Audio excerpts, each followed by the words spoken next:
কেউ টিফিনের জমানো টাকা, আবার কেউ স্কুল কলেজের উপবৃত্তির পাওয়া টাকা দিয়ে সহায়তা করেছেন বানভাসী মানুষদের। গত 5 দিন ধরে সংগ্রহ করা সমন্বিত টাকা নিয়ে এসেছেন নওগাঁ জেলা প্রশাসকের কাছে। দেশের 15 জেলায় স্মরণকালের ভয়াবহ বন্যা চলছে। এ অবস্থায় বানভাসী অসহায় মানুষের পাশে দাঁড়াতে নওগাঁর বৈষম্য বিরোধী ছাত্র আন্দোলনের শিক্ষার্থীরা এগিয়ে এসেছেন। এই আহ্বানে ক্ষুদে শিক্ষার্থী থেকে শুরু করে নানা শ্রেণী পেশার মানুষ সাড়া দেন।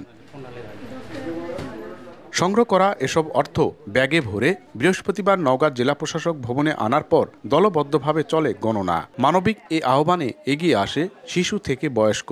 তাই সহায়তার বাক্সে ছিল 2 টাকা থেকে 5 টাকার কয়েন পর্যন্ত।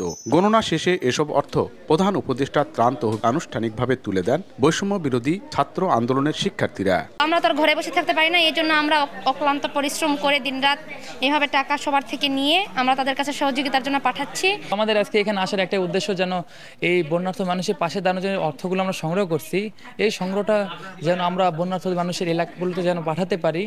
অর্ধেক পাউডারে দ্বিগুণ উজ্জ্বলতা, নতুন রিন অ্যাডভান্সড অর্ধেক পাউডারে দ্বিগুণ উজ্জ্বলতা।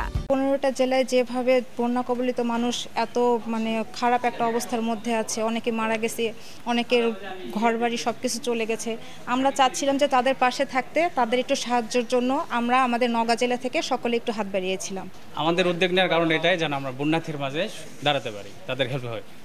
আর আমাদের 5 বছরের বাচ্চা থেকে শুরু করে 4 বছরের শুরু করে বয়স্ক সবাই সাহায্য করছে। 5 টাকা, 10 টাকা, 500 টাকা যাই যেভাবে পারছে আমরা সেভাবে কালেক্ট করছি। কালেক্ট করে আনার পর আমরা সেটা ডিসি সাহেবের এখানে দিলাম, সেটা যেন সুনির্দিষ্টভাবে জায়গা মতো পৌঁছাতে হবে, এটাই আমাদের প্রত্যাশা। নওগাঁ জেলা প্রশাসকের পক্ষে এ টাকা গ্রহণ করেন অতিরিক্ত জেলা প্রশাসক বিরোধা রানী রায়। শিক্ষার্থীদের মহতি এই উদ্যোগকে সাধুবাদ জানান তিনি। 1,79,000 টাকা আমাদের বন্যাদুর্গত মানুষের জন্য সংগ্রহ করেছেন। এই জন্য আমি জেলা প্রশাসনের পক্ষ থেকে আপনাদের প্রত্যেককে আন্তরিক ধন্যবাদ এবং কৃতজ্ঞতা জানাচ্ছি এবং সেই সাথে অবশ্যই এই নিশ্চয়তা প্রদান করছি যে এটা আপনারা তাদের জন্য কষ্ট করে তুলেছেন, বিভিন্ন মানুষের কাছ থেকে সংগ্রহ করেছেন, আমরা সেসব জায়গায় পৌঁছে দেব। এদিন প্রধান উপদেষ্টা ত্রাণ তহবিলে মোট 1,79,000 টাকা প্রদান করেন শিক্ষার্থীরা।